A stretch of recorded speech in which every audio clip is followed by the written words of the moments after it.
Was ist, wenn du als Deutscher im Ausland lebst und musst deinen Pass verlängern oder deinen Personalausweis, aber du bekommst keinen Termin bei der Botschaft?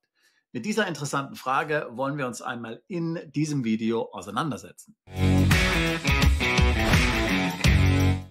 Du hast es vielleicht schon gehört, wenn du als Deutscher im Ausland lebst, wenn du ausgewandert bist, dann wird dein deutscher Personalausweis und dein deutscher Reisepass nicht mehr in Deutschland verlängert, sondern die deutsche Botschaft im Ausland ist dann für dich zuständig. Das heißt, wenn dein Pass abläuft oder auch dein Ausweis abläuft, musst du bei der deutschen Botschaft in deinem Wohnsitzland einen Termin ausmachen und dann musst du dort hingehen mit deinen Unterlagen, mit deinen Papieren und deinen Reisepass verlängern lassen. Und das Gleiche gilt natürlich auch für deinen Personalausweis, wenn du einen Personalausweis hast im Ausland. Du weißt vielleicht, du kannst auch, wenn du im Ausland lebst, einen Personalausweis beantragen. Da steht dann zwar keine Adresse mehr drauf, also auch deine Auslandsadresse nicht, aber dennoch ist es seit einigen Jahren möglich, auch einen Personalausweis im Ausland zu bekommen. Aber natürlich gibt es keine Ausweispflicht im Ausland. Deswegen haben viele Deutsche im Ausland nur einen Reisepass. Aber was ich hier sage, gilt natürlich gleichermaßen auch für den Personalausweis. Also mal angenommen, dein Reisepass läuft jetzt ab, du willst diesen verlängern lassen, da gibt es dann eine wunderschöne Webseite hier vom Auswärtigen Amt. Diese kannst du ansteuern über die Webseite der Botschaft, die für dich zuständig ist. Es ist immer die Botschaft letztlich in dem Land, wo du wohnst. Es gibt auch in größeren Ländern sogenannte Botschaftsbezirke. Also wohnst du zum Beispiel in Texas in den USA, dann ist die deutsche Botschaft bzw. das Konsulat in Houston, Texas für dich verantwortlich. Dann kannst du nicht einfach in irgendeine andere Botschaft in den USA gehen oder ein anderes Konsulat, um dann entsprechend dort deinen Reisepass zu verlängern. Es muss die Botschaft oder das Konsulat sein, zu dessen Konsulatsbezirk du gehörst auf Basis deines Wohnortes. So, du kannst nur dann einen Pass bzw. einen Personalausweis bei der Botschaft oder beim Konsulat verlängern, wenn du vorher diesen Termin über die Webseite ausmachst. Ohne Termin geht nichts. Das heißt, du kannst dich einfach dort auftauchen und dann sagen, ich möchte gerne hier meinen Pass verlängern bzw. einen neuen Pass beantragen. Das geht nicht. Natürlich, wenn es jetzt Notfälle gibt und du musst nach Deutschland zurück, weil zum Beispiel es einen Todesfall gab oder so, dann ist es vielleicht etwas anderes. Dann sagen wir, dein Pass ist schon ausgelaufen, ja, dann kann man normalerweise ein Notfalldokument beantragen, einen Ersatzausweis, aber normalerweise geht das nicht. Also gehst auf die Webseite, machst einen Termin aus und jetzt passiert es immer wieder, dass du dort keinen passenden Termin findest. Du kannst dich da durch so einen Kalender durchscrollen und dann wirst du feststellen, da gibt es auf Monate keinen freien Termin. Manchmal ist der nächste freie Termin auch erst in 2, 3 Monaten. Das ist ein anderes Szenario. Und wenn du jetzt einen Ausweis bzw. einen Reisepass früher brauchst, weil du zum Beispiel verreisen musst, dann reicht dir natürlich ein Termin in 2 Monaten nicht aus, denn es geht ja auch wiederum 4 bis 8 Wochen, bis dann der neue Pass ausgestellt ist. So, jetzt die große Frage, was machst du dann? Ich habe vor kurzem mit einem Mandanten gesprochen, der in Irland wohnt. Ich kenne selbst auch die deutsche Botschaft in Dublin ziemlich gut, weil ich früher auch mal in Irland gewohnt habe. Und ihm ist es genauso ergangen. Also sein Pass bzw. Personalausweis waren kurz davor auszulaufen. Und er konnte partout auf der Webseite der Botschaft hier keinen Termin ausmachen, weil ihm kein freier Termin angezeigt wurde. So, ich könnte mir persönlich vorstellen, dass in Irland der Grund ist, dass dort vielleicht Personalmangel herrscht. Man hat da vielleicht nur 1, 2 Mitarbeiterinnen, die für diesen Vorgang im Konsulat, in der Botschaft zuständig sind. Es ist vielleicht eine im Mutterschutz oder sowas und dann bricht sozusagen hier das ganze Verfahren, der ganze Prozess zusammen. Ja, aber was machst du nun als Deutscher, der im Ausland lebt und einen Reisepass benötigt? Nun, du hast grundsätzlich 2 Möglichkeiten. Und übrigens, diese 2 Möglichkeiten stehen dir nicht nur offen, wenn es bei der Botschaft keinen Termin mehr freigibt. Diese Wege kannst du immer gehen, wenn du im Ausland wohnst. Ich zum Beispiel beantrage immer meinen deutschen Pass über den ersten Weg, den ich jetzt beschreiben möchte, und das ist nämlich ein Honorarkonsul. Ein Honorarkonsul ist üblicherweise ein Anwalt oder ein Notar und meist eben dann kein Deutscher, sondern zum Beispiel in den USA ein amerikanischer Anwalt beziehungsweise im UK ein britischer Anwalt, der hier für die deutsche Community im Auftrag der Botschaft dieses Landes als Konsul tätig ist. Meistens sind diese Honorarkonsule dann in abgelegeneren Gebieten. Also nehmen wir zum Beispiel einmal England an.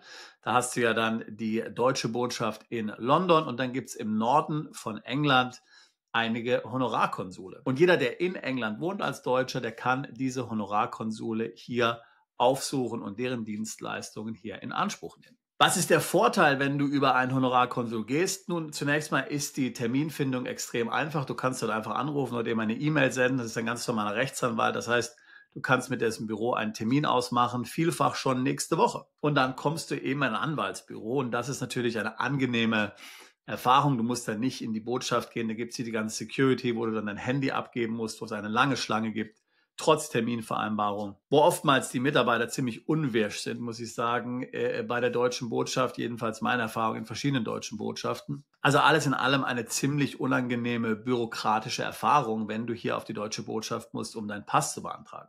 Da ist es doch bei dem Konsul sehr angenehm. Du gehst dahin, dann gibt es ein kleines Schwätzchen, vielleicht serviert er dir noch einen Kaffee und dann bringst du eben deine Anträge mit und unterschreibst dir dort, dann werden dann dort auch deine Fingerabdrücke genommen. Normalerweise hat der Honorarkonsul eine entsprechende Maschine und dann musst du dort bezahlen. Du musst dann eine Zusatzgebühr bezahlen für die Dienste des Honorarkonsuls. Meiner Erfahrung nach ist es das garantiert wert. Der Honorarkonsul prüft deine Unterlagen und schickt das dann alles an die deutsche Botschaft ein. Und dann wird letztlich das Ganze von der Botschaft dann schon behandelt, natürlich von den Sachbearbeitern in der Botschaft, aber du hast halt nicht dieses Terminproblem und diese ganze unangenehme Erfahrung, dort auf die Botschaft zu gehen und hier dann stundenlang warten zu müssen und so weiter und so fort. Es ist also durch den Honorarkonsul sehr viel einfacher. Der Honorarkonsul kann in der Regel keine Personalausweise hier verlängern. Du kannst also keinen neuen Personalausweis beantragen.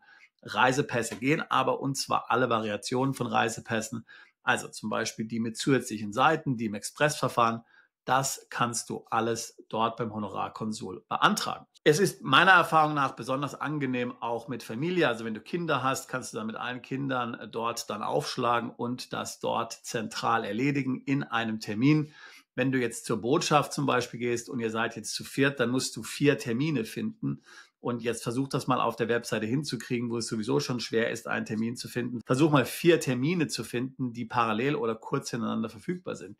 Das geht praktisch nicht. Ja, jede Person muss auf der Botschaftswebseite ihren eigenen Termin ausmachen. Also es ist eine bürokratische Hölle, muss man sagen. Also mein Tipp an dich, schau auf die Webseite der deutschen Botschaft, suche nach den Honorarkonsuln, mach dort einen Termin aus. Eine sehr angenehme Erfahrung normalerweise. Es geht sehr schnell. Du sparst also hier Wochen und Monate ein im Vergleich zu dem Prozess, den du sonst beschreiten musst, wenn du über die Botschaft gehst.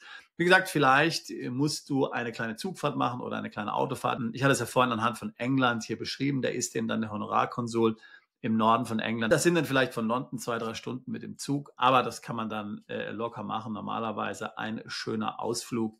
Meiner Erfahrung nach immer noch angenehmer, als dort in die Botschaft zu gehen. Vor allen Dingen, wenn eben der Botschaftstermin erst mehrere Wochen oder Monate weit weg ist. So, das war Möglichkeit Nummer 1. Möglichkeit Nummer 2 ist, dass du das Ganze in Deutschland machen kannst. Selbst wenn du nicht in Deutschland gemeldet bist, ja, also das muss ich ganz klar sagen, du musst dich nicht anmelden. Bitte melde dich nicht an. Du kannst in jedes Einwohnermeldeamt gehen in Deutschland. Es muss nicht deine ehemalige Wohnsitzgemeinde sein. Es geht jedes Einwohnermeldeamt.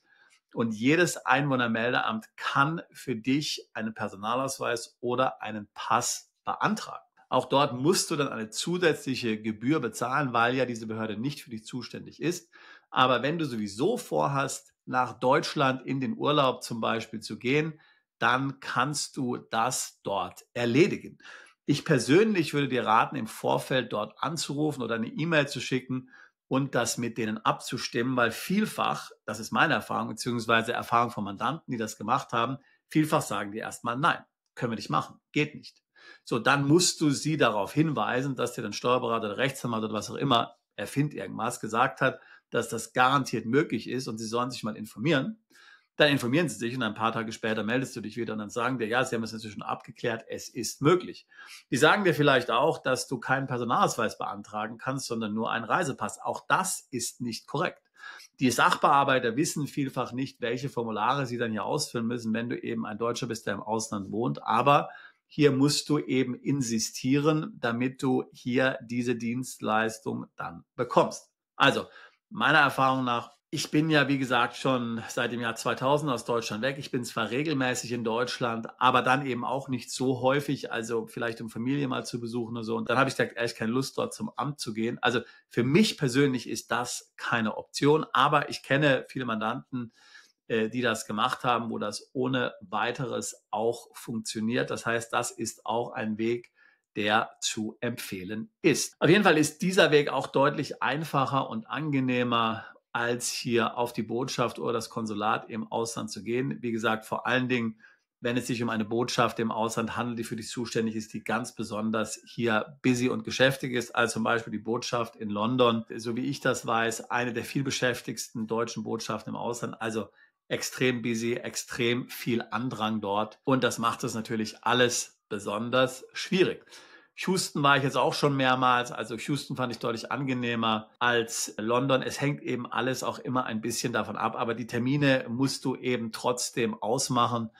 Und wie gesagt, gerade wenn dann mehrere Personen hier einen neuen Pass brauchen, dann ist das schon ein ganz schöner Koordinationsaufwand. Ich persönlich finde es mit dem Honorarkonsul am besten, aber alle drei Wege, die wir hier besprochen haben, sind natürlich möglich.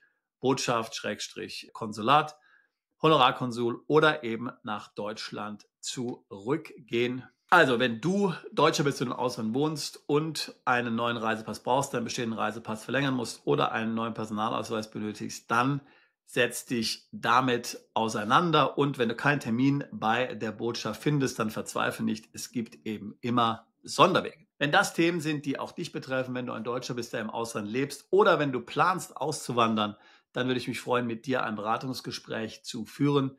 Wir beraten seit fast 20 Jahren Mandanten dabei, ins Ausland umzuziehen, sich dort steuerlich zu optimieren, ihr Vermögen vor dem Zugriff des Staates zu schützen und neues Vermögen aufzubauen. Ich würde mich freuen, auch dich alsbald zu unserer Mandantschaft zählen zu können. Bist du Unternehmer, Freiberufler oder Investor? Zieht es dich schon lange ins Ausland? Mach heute den ersten konkreten Schritt in eine Zukunft mit mehr Geld und mehr Freiheit. Buche ein Beratungsgespräch mit Sebastian und seinen Kollegen. Unsere Kanzlei unterstützt Mandanten wie dich dabei, deine Steuerlast legal zu reduzieren, Vermögen aufzubauen und zu schützen und deine persönliche Freiheit zu maximieren. Profitiere jetzt von unserem Fachwissen und unserem Netzwerk. Gehe zu mandatierung.com und werde Mandant unserer Kanzlei.